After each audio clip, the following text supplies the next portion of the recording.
Hello friends, welcome to GK study. तो आज बात करेंगे एचपी जीके सीरीज की क्लास 11 के बारे में। 10 क्लासेस ऑलरेडी हो चुके हैं, आप प्लेलिस्ट में जाकर जो है वो चेकआउट कर सकते हैं। तो किसी भी एग्जाम की आप तैयारी कर रहे हो अपकमिंग, आपको पता ही है कि एचपी पीएससी अप्रैल के फर्स्ट जो वीक है उसमें नोटिफिकेशन आउट कर देगा। तो आप अच्छे से जो है वो तैयारी कर सकते हो, इस सीरीज को फॉलो कर सकते हो, बाकी वीडियोस को भी। तो चलिए बात करते हैं सबसे पहले क्वेश्चन के बारे में। सबसे पहला क्वेश्चन है यहाँ पर, गसोता मंदिर हिमाचल प्रदेश के किस जिले में स्थित है? गसोता मंदिर, और आपको पता ही है टेंपल से रिलेटेड क्वेश्चन जो है वो हर एक एग्जाम में आपको देखने को मिलेगा। अच्छा, 4 आपके पास ऑप्शन दिए गए हैं, हमीरपुर, बिलासपुर, मंडी या किन्नौर। तो गसोता मंदिर जो पड़ता है वो पड़ता है आपका हमीरपुर में। ये क्वेश्चन प्रीवियस ईयर पेपर्स में भी एचपीपीएससी के पूछा गया है, ठीक है जी। और मंदिर देख लेते हैं। देखिए, अगर हमीरपुर के मंदिरों की बात करें तो नाम आता है गौरी शंकर मंदिर का।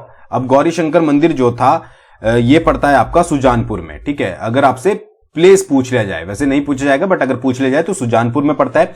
1793 में जो है वो इसकी स्थापना की गई थी संसार चंद के द्वारा। संसार चंद, ठीक है जी, याद रखिएगा गौरी शंकर टेंपल। नेक्स्ट आपका इंपॉर्टेंट आपको याद रखना है वो है आपका मुरली मनोहर। मुरली मनोहर मंदिर भी जो है वो आपका बिलासपुर में, सॉरी हमीरपुर में पड़ता है, ठीक है जी। और ये भी सुजानपुर में पड़ता है। 1790 में इसकी स्थापना की गई थी संसार चंद के द्वारा। संसार चंद ने ही इसकी स्थापना की थी। फिर आता है आपका नर्मदेश्वर मंदिर, बहुत इंपॉर्टेंट है नर्मदेश्वर, यह भी पूछा जाता है कि कहां पर है। तो नर्मदेश्वर भी आपका सुजानपुर में है, संसार चंद के द्वारा स्थापना की गई थी। और उसके बाद बाबा बालकनाथ मंदिर, आपको सभी को पता ही है, फेमस है बालकनाथ मंदिर, ठीक है जी। तो ये आपका दियोटसिद्ध में पड़ता है, ये आप सभी को पता ही है। फिर आपका है चामुंडा मंदिर।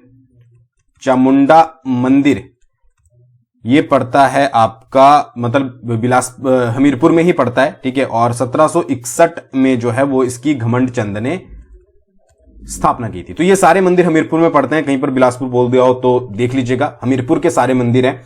तो हमीरपुर में कौन कौन से पड़ते हैं? एक गसोता मंदिर हो गया, फिर गौरी शंकर, मुरली मनोहर, नर्मदेश्वर, बाबा बालकनाथ, चामुंडा देवी, ये सारे मंदिर आपके कहां पर पड़ते हैं? हमीरपुर में पड़ते हैं। अच्छा, फिर क्या है कि चामुंडा मंदिर घमंडचंद ने बनाया था, ये याद रखिएगा।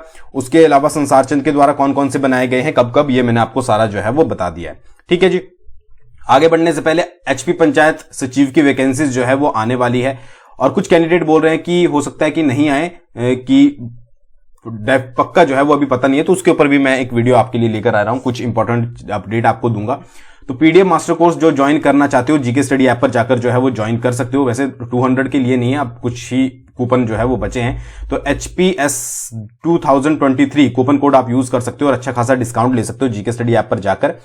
क्या क्या चीजें आपको मिलेगी, सारी कुछ इंफॉर्मेशन वहां पर दी गई है। इंपॉर्टेंट पीडीएफ और बोनस रिवीजन वीडियो सब कुछ आपको मिलेगा। उसके साथ साथ डेली करंट अफेयर की पीडीएफ भी हम प्रोवाइड करवाते हैं। साथ साथ सेपरेट आपको टेलीग्राम ग्रुप भी मिलेगा, जिसमें आप जो है वो कुछ ऐसी टू द पॉइंट चीजें होती है जो हमें डिस्कस करनी पड़ती है, तो आपके साथ हम जो है वो शेयर कर देते हैं। बाकी और भी बहुत सारी चीजें हैं। आप 9882061022 पर व्हाट्सएप करके हमसे इंफॉर्मेशन ले सकते हो, ठीक है जी। अगला क्वेश्चन है, निम्नलिखित में से किस जिले में रतनपुर किला पड़ता है? रतनपुर किले के बारे में आप सभी को पता ही होगा, कहां पर पड़ता है। 4 आपके पास ऑप्शन दिए गए हैं, तो इसका जो सही आंसर है वो है आपका बिलासपुर। रतनपुर किला जो पड़ता है वो आपका पड़ता है बिलासपुर में। अच्छा, और कौन कौन से किले पड़ते हैं बिलासपुर में वो भी एक देख लीजिए। बछरेटू किला, बछरेटू किला कहां पर पड़ता है? बिलासपुर में पड़ता है। फिर आपका त्यून किला, ये भी आपका बिलासपुर में पड़ता है। कोट कहलूर किला, कोट कहलूर किला, यह भी आपका बिलासपुर में पड़ता है। उसके अलावा आपका बहादुरपुर किला, बहादुरपुर किला ये भी आपका बिलासपुर में पड़ता है, ठीक है जी। तो एक चीज याद रखिएगा, ये कौन कौन से किले हैं? रतनपुर, बछरेटू, त्यून, कोट कहलूर, बहादुरपुर। और इसके अलावा अगर आपसे पूछ लिया जाए रतनपुर धार यानी कि पहाड़ी कहां पर पड़ती है, वो भी बिलासपुर में। त्यून धार कहां पर पड़ती है, वो भी बिलासपुर में। कोट कहलूर धार कहां पर पड़ती है, वो भी बिलासपुर में। और बहादुरपुर धार कहां पर पड़ती है, वो भी बिलासपुर में। तो ये धार भी इनके नाम से है, यानी कि जो पहाड़ियां होती है, और किले भी इनके नाम से, ये चीज याद रखिएगा, ठीक है जी। अच्छा, बिलासपुर की बात हुई है तो एक बहुत इंपॉर्टेंट चीज नलवाड़ी मेला, ये आती है, क्वेश्चन कई बार पूछ लिया जाता है। नलवाड़ी मेला, देखिए बिलासपुर का सबसे फेमस मेला है नलवाड़ी मेला, और 1889 में जो है ये आपका W गोल्डस्टीन के द्वारा जो है वो इसका जो है वो शुरुआत की गई थी, और लुहणु मैदान में जो है ये लगता है, ठीक है। कौन कौन सा? नलवाड़ी मेला 1889 में डब्ल्यू गोल्डस्टीन के द्वारा शुरुआत इसकी हुई थी और लुहणु मैदान में लगता है। और कौन से मंथ में लगता है? आपका मार्च मंथ में लगता है। ठीक है जी। इसके अलावा एक और मेला है नैना देवी मेला, वो लगता है आपका अगस्त में। तो ये दो मेले इंपॉर्टेंट याद रखिएगा। बाकी कोई भी ज्यादा जानकारी होगी वो आपकी नेक्स्ट वीडियो में हम डिस्कस करेंगे। ठीक है जी। बाकी ये किले जो हैं वो वेरी वेरी इंपॉर्टेंट है आपके अपकमिंग एग्जाम्स के लिए, ये चीज आप याद रखिएगा। नेक्स्ट क्वेश्चन है, डूबत, फुंकत, भंकत निम्नलिखित में से किस संस्कार का एक प्रकार है? मतलब कि आपका जन्म संस्कार है, मृत्यु संस्कार है, विवाह संस्कार है, या फिर इनमें से कोई भी नहीं। तो ये हैं आपके मृत्यु संस्कार। ठीक है, कौन कौन से? डूबत, फुंकत और भंकत। अच्छा, ये जो मृत्यु संस्कार हैं ये आपकी जो किन्नर जनजाति है, किन्नर जनजाति, वहां पर जो है वो ये मृत्यु संस्कार प्रयोग में लाए जाते हैं। अच्छा, किन्नर जनजाति की बात हुई है तो अगर इनके त्योहार के बारे में बात करें, त्योहार इंपॉर्टेंट है, पूछे जाते हैं। तो सबसे पहला है लोसर, जो कि नव वर्ष के लिए होता है, ये इंपॉर्टेंट है। फिर आपका फागुली हो गया, उसके अलावा आपका चित्राल हो गया, ठीक है, और उसके बाद आपका फुलेच हो गया। तो ये सारे जो इंपॉर्टेंट हैं त्योहार, ये किससे रिलेटेड हैं? ये आपके किन्नर जनजाति से रिलेटेड है। ये याद रखिएगा अगर आपसे पूछ लिया जाए कि किन्नर जनजाति द्वारा इनमें से कौन सा त्योहार मनाया जाता है। अच्छा, किन्नर जनजाति में जो संपत्ति का बंटवारा होता है, संपत्ति का बंटवारा, वो उसको क्या बोला जाता है? उसको बोला जाता है आपका जेठांग और कनिशांग। ठीक है, क्या क्या? जेठांग और कनिशांग। ये क्या हो गए? ये हो गए आपके संपत्ति के बंटवारे। और एक चीज याद रखिएगा, तिब्बती लोग किन्नौरियों को जो है वो खुनु बुलाते हैं, खुनु। ये वैसे इतना इंपॉर्टेंट नहीं है, बट कई बार क्या होता है कि एग्जाम सेटर जो होता है, एग्जाम पेपर जो सेट करता है, कुछ भी जो है वो पूछ सकता है। आपको ये तो नहीं बोला गया है कि आप पर्टिकुलर ये चीज पढ़कर आइए। तो जो भी इंपॉर्टेंट आपको मिलती है वो एक बार नजरों के नीचे से निकाल लीजिए ताकि आपको जो है वो एग्जाम में आसानी हो। नेक्स्ट क्वेश्चन है, ट्रमीनेलिया शबूला निम्नलिखित में से किसका एक नाम है? ठीक है, ट्रमीनेलिया शबूला। चार आपके पास ऑप्शन दिए गए हैं, रतनजोत, शिंगनी मिंगनी, गुच्छी या हरड़। ये मैंने आपको सब कुछ बताया था कि जो रतनजोत, शिंगनी मिंगनी, गुच्छी और हरड़ है, ये एक प्रकार की जड़ी बूटियां हैं जिनका जो उपयोग किया जाता है वो आपका दवाइयां बनाने में किया जाता है। ठीक है जी।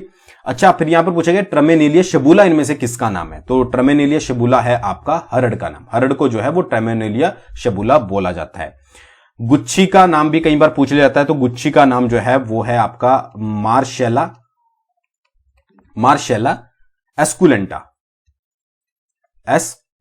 मार्शेला एस्कुलेंटा किसको बोला जाता है? गुच्छी को बोला जाता है। और ट्रमीनेलिया शबूला हरड़ को बोला जाता है। ये चीज याद रखिएगा। कुछ इंपॉर्टेंट बात कर लेते हैं इससे रिलेटेड क्वेश्चन की। अगर आपसे पूछ लिया जाए चुकंदर की खेती कहां पर होती है? चुकंदर की खेती, मीठे चुकंदर की खेती, तो वो होती है आपकी किन्नौर में। हो सकता है आपको पता हो, बट जस्ट फॉर रिवीजन। केसर की खेती कहां पर होती है? केसर की खेती होती है आपकी किन्नौर में। ठीक है जी। सोलन गोला किसको बोलते हैं? ये तो आपको पता ही होगा, सोलन गोला। सोलन गोला बोला जाता है आपका टमाटर को, ये भी आपको पता ही है। ठीक है। अच्छा, सोनालिका और फिर RR21 किसकी किस्म है? ये है आपकी गेहूं की, सोनालिका RR21। काला जीरा कहां पर होता है? ये भी क्वेश्चन बहुत बार आया है, काला जीरा। तो ये आपका किन्नौर प्लस लाहौल एंड स्पीति। अगर लाहौल एंड स्पीति नहीं है तो किन्नौर आप ऑप्शन में टिक करोगे। ठीक है जी। वैसे ये कॉम्बिनेशन में ही आते हैं। काला जीरा हो गया। अच्छा, हॉप्स जिसको हिंदी में टोंकनी बोला जाता है, हॉप्स की खेती कहां पर होती है? लाहौल एंड स्पीति में होती है। तो ये, और जी गुलमर्ग स्पेशल किसकी किस्म है? गुलमर्ग स्पेशल, ये है आपकी आलू की।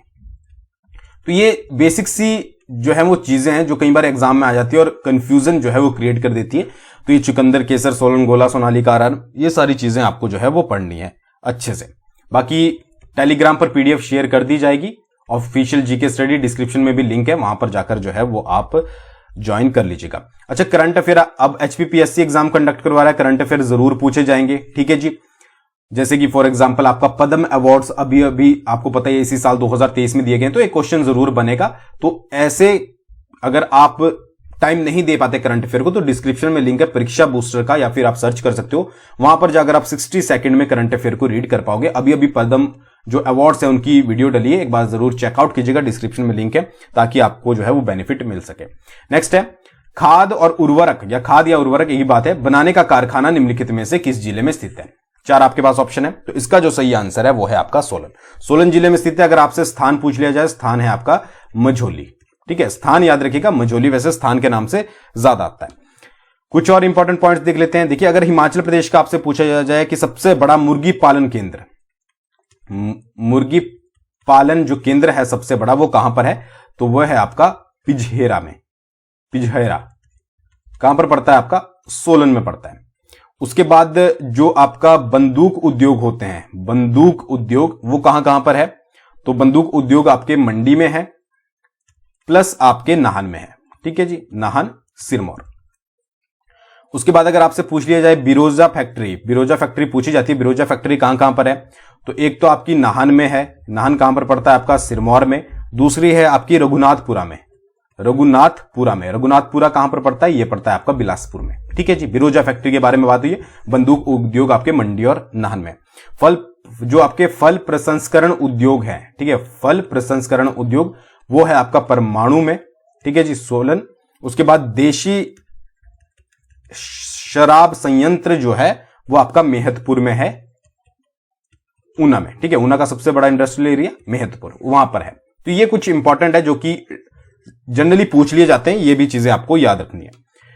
नेक्स्ट है बनेर परियोजना कितने मेगावाट की है? परियोजना जरूर पढ़ लीजिएगा, कितने मेगावाट की है बनेर परियोजना? तो वो है आपकी 12 मेगावाट की। अच्छा, बनेर परियोजना कौन सी नदी पर बननी है और कौन सी डिस्ट्रिक्ट में है? ये 3 क्वेश्चन जनरली देखिए किसी भी परियोजना से बनते हैं। कितने मेगावाट की है, कौन सी डिस्ट्रिक्ट में है, और कौन सी जो है वो रिवर के ऊपर है। तो ये 3 तो आपको पता ही होने चाहिए। अच्छा, 12 मेगावाट की है, कांगड़ा डिस्ट्रिक्ट में है और आपकी बनेर खड्ड पर जो है वो बनी हुई है, बनेर खड्ड पर। ठीक है जी, ये चीज याद रखिएगा। अच्छा, और कौन कौन सी है कांगड़ा में, वो देख लेते हैं। कांगड़ा में है आपकी गज परियोजना। गज परियोजना कांगड़ा में 10.25 मेगावाट की है और गज खड्ड पर जो है वो बनी हुई है। ठीक है, कांगड़ा में। उसके बाद बिनवा परियोजना, बिनवा परियोजना आपकी कांगड़ा में ही है, 6 मेगावाट की है और बानू खड्ड पर बनी हुई है। बानू खड्ड, बानू खड्ड व्यास का सहायक खड्ड है, पता ही होगा आपको। उसके बाद पोंग परियोजना, पोंग परियोजना जो है वो 396 मेगावाट की है, कांगड़ा में है और व्यास रिवर के ऊपर जो है वो बनी हुई है। ये इसको जो है वो किसके द्वारा जो है वो बनाया गया है? BBMB, भांकड़ा व्यास मैनेजमेंट बोर्ड। ठीक है, भांकड़ा व्यास मैनेजमेंट बोर्ड के द्वारा। उसके बाद आपकी देहर परियोजना है। देहर परियोजना जो है वो 990 मेगावाट की है और देहर खड्ड पर बनी हुई है और इसको भी BBMB ने जो है वो बनाया है। तो ये गज हो गई, बिनवा हो गई, पोंग होगी, देहर हो गई और उसके बाद बनेर होगी। ये कुछ इंपॉर्टेंट है कांगड़ा की जो परियोजनाएं हैं, तो ये सारी चीजें आपको याद रखनी है। नेक्स्ट है आपका चैल क्रिकेट स्टेडियम किस वर्ष बनाया गया था? चैल क्रिकेट स्टेडियम के बारे में आप लोगों ने सुना ही होगा। विश्व की सबसे ऊंचाई पर, वर्ल्ड में जो हाईएस्ट पर स्थित है वो कौन सा है? वो है आपका चैल क्रिकेट स्टेडियम, जो कि बहुत जल्दी आपका रिप्लेस होने वाला है। ठीक है, रिप्लेस होने वाला है, उसके बारे में मैं आपको बताता हूं। देखिए, क्रिकेट जो चैल अभी फिलहाल के लिए जो वर्ल्ड का सबसे हाईएस्ट पर क्रिकेट स्टेडियम है वो चैल में है और 1894 में जो है ये बना था। समुद्र तल से ऊंचाई जो है वो है आपकी 2445 मीटर के अप्रॉक्स। ठीक है जी, बट अब जो है, और चैल कहां पर पड़ता है? चैल पड़ता है आपका सोलन में। अच्छा, अब जो है ये बहुत जल्दी रिप्लेस होने वाला है क्योंकि जो न्यू आपका वर्ल्ड का हाईएस्ट क्रिकेट स्टेडियम बनने जा रहा है वो बनने जा रहा है आपका लाहौल एंड स्पीति में। लाहौल एंड स्पीति में कहां पर? सिस्सू में।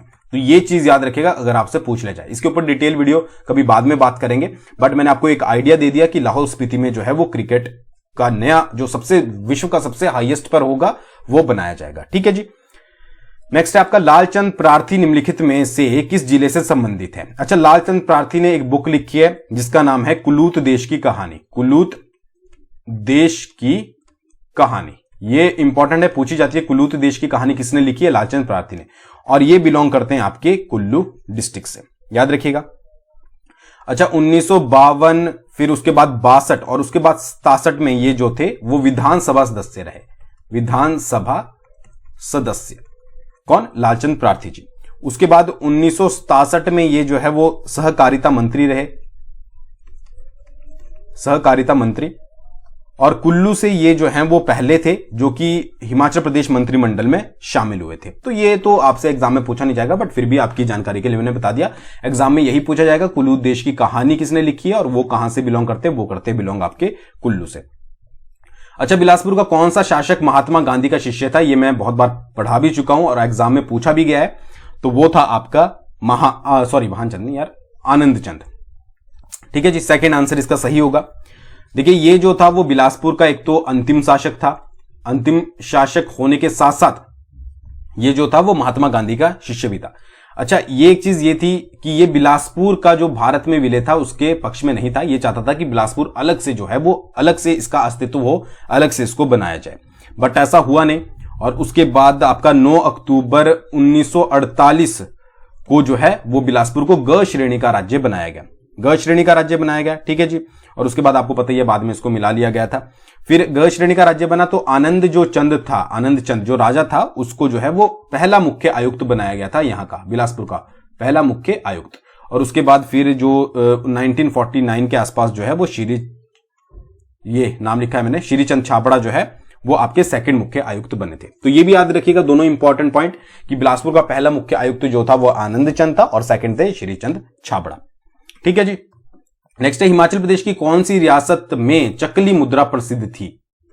चकली मुद्रा जो थी वो आपकी तांबे की मुद्रा थी और ये फेमस थी आपकी चंबा रियासत में। चंबा रियासत के जो राजा थे, नाम आपने सुना होगा, साहिल वर्मन।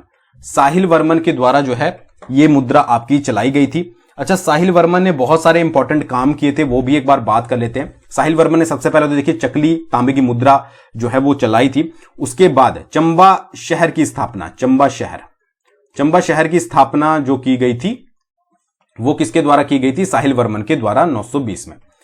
ठीक है जी, और इनकी बेटी थी चंपावती, उसके नाम पर जो है वो चंबा शहर का नाम रखा गया था।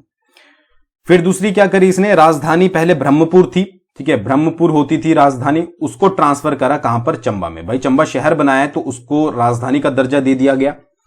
फिर उसके बाद क्या है कि लक्ष्मी नारायण आपका मंदिर हो गया, ठीक है जी, लक्ष्मी नारायण। फिर आपका चंद्रशेखर हो गया, चंद्रशेखर मंदिर हो गया। उसके बाद आपका चंद्रगुप्त मंदिर हो गया। फिर आपका कामेश्वर मंदिर हो गया। ये सारे मंदिर किसके द्वारा बनाए गए, ये बनाए गए आपके किसके, साहिल वर्मन के द्वारा। कौन कौन सी चीजें हुई, साहिल वर्मन ने देखिए सबसे पहले तो चंबा शहर की स्थापना करी 920 में, अपनी बेटी चंपावती के नाम पर उसका नाम रखा। फिर उसने ब्रह्मपुर से राजधानी जो है वो चंबा ट्रांसफर कर दी, क्योंकि भाई नया शहर बनाया तो राजधानी का दर्जा उसको देना जरूरी था। लक्ष्मी नारायण, चंद्रशेखर, चंद्रगुप्त और कामेश्वर मंदिर, ये सारे मंदिर किसके द्वारा बनाए गए थे, साहिल वर्मन के द्वारा बनाए गए थे। मोस्ट इंपॉर्टेंट चीज कि इनकी पत्नी जो थी नैना देवी, ठीक है, नैना देवी जी, उन्होंने अपने प्राणों का बलिदान दिया था चंबा में पानी के सप्लाई के लिए। तो इनकी याद में जो है वो सूही मेला लगाया जाता है, जो कि औरतों और बच्चों के लिए प्रसिद्ध है, ये भी आपको पता ही होगा। अच्छा, इनके गुरु का नाम जो था वो था चरपटनाथ था, और इन्हीं के कहने पर इन्होंने जो है वो आपको पता है गुरुओं का बहुत सारा सम्मान किया जाता था, अभी भी होता है। और ब्रह्मपुर से राजधानी जो है वो यहां पर इन्होंने क्या कर दी थी, इन्हीं के कहने पर चंबा स्थानांतरित करी थी। अच्छा, साहिल वर्मन के द्वारा मतलब इसके बारे में बोला जाता है कि कीर और जो तुरुष्क थे, तुरुष्क, इनको हिमाचल से खदेड़ने का श्रेय जो है वो साहिल वर्मन को जाता है। तो ये कुछ इंपॉर्टेंट पॉइंट थे और कुछ इंपॉर्टेंट क्वेश्चन थे। आई होप आपको वीडियो पसंद आई होगी। बाकी एचपी पंचायत सेक्रेटरी, उसके अलावा जेओआईटी और एसआई अगर आप तैयारी कर रहे हो, तीनों के कोर्सेज हमारे जीके स्टडी ऐप पर अवेलेबल हैं, आप जाकर जो है वो चेकआउट कर सकते हैं। थैंक्स फॉर वॉचिंग, बहुत जल्दी मिलेंगे नेक्स्ट वीडियो के साथ।